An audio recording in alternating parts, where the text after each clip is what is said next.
Hello and welcome to the Red Fox Report presented by the Marist Center for Sports Communication. I'm Robert DeFelice and this is James Haug. We got action coming to you today from men's basketball, swimming and diving, and women's basketball. But we kick things off with some men's basketball.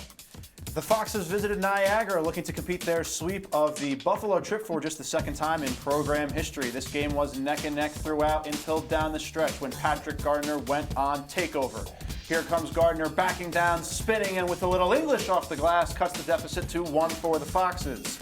Next possession, Marist down 3 again, the pick and roll. Who else? Gardner, you can't leave him open like that. Tie game at 62.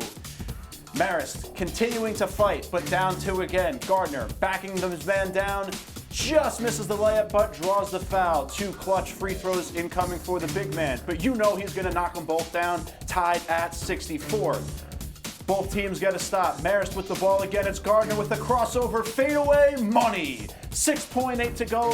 The Foxes take a 2-point lead. Niagara would miss the buzzer beater attempt. Gardner erupts for 31 as Marist advances to 7-9 on the season and 3-4 in conference play as they down Canisius and now Niagara for their sweep of Western New York. The Marist swimming and diving teams hosted the Bryant Bulldogs for their senior night on January 21st, with both the men's and women's team diving into action. The men's team were victorious with a score of 203-97. Senior Adam Kapusta placed first in the 200-yard freestyle, 200-yard butterfly, and the 200-yard backstroke.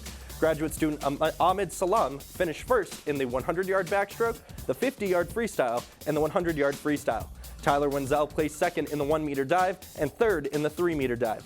The women were narrowly defeated by a score of 171-129. Senior Leanne Zanella placed first in the 200-yard butterfly, and graduate student Madison Sweeney placed second in the 3-meter dive and third in the 1-meter dive. Madeline Healy placed first in the 1,000-yard freestyle. The men are now 5-2 on the season, and the women fall to 4-3.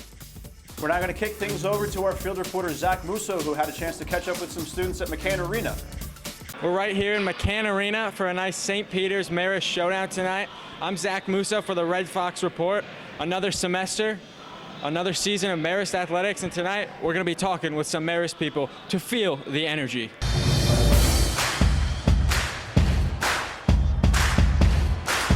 All right, who am I here with tonight? Aiden Quinn. Sam Farrell. Elizabeth. Peter. Tom. I'm Jared. I'm Simon. All right, why do you love basketball? Because it's so back and forth and something's always going on. I've just enjoyed going to the games so far since I've been here a lot of energy. Basketball is definitely my favorite. There's a lot of energy at the games and I just love going. All right, what are our takeaways about Marist sports? Basketball team's on fire, I know that. Absolutely, athletics on the come up all around. Love the student support. I'm looking forward to tonight to beat in St. Peter's, Elite 8 last year. Go Red Foxes. I just feel like McCann Arena, something about it, it's so special. We had a blast out here. It's going to be a fun semester. Let's keep it rolling. All right, thank you, Zach, for that report. It's good to see McCann rocking again. We're going to close things out with some action from women's basketball. The women's basketball coming off a low-scoring loss against Fairfield. Mount St. Mary's in their first year in the MAC coming off a win against Canisius. Marist led by leading scorer Zaria Shazer looking to turn around their slow season thus far. And they start in the second quarter, Marist in control early. Maeve Donnelly tracks the pass and blocks the reverse layup by Natalie Villafort.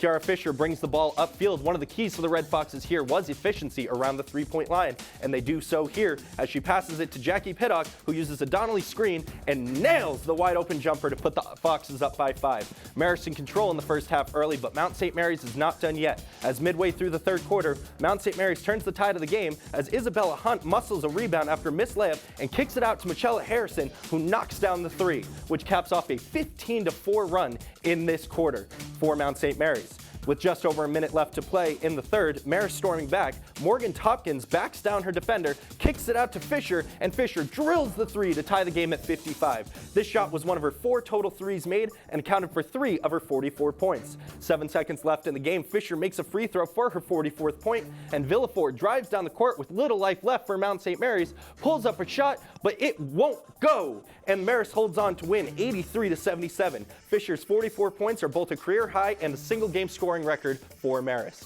For Robert DeFelice, I'm James Haug. Thank you for tuning in to the Red Fox Report, presented by the Marist Center for Sports Communications.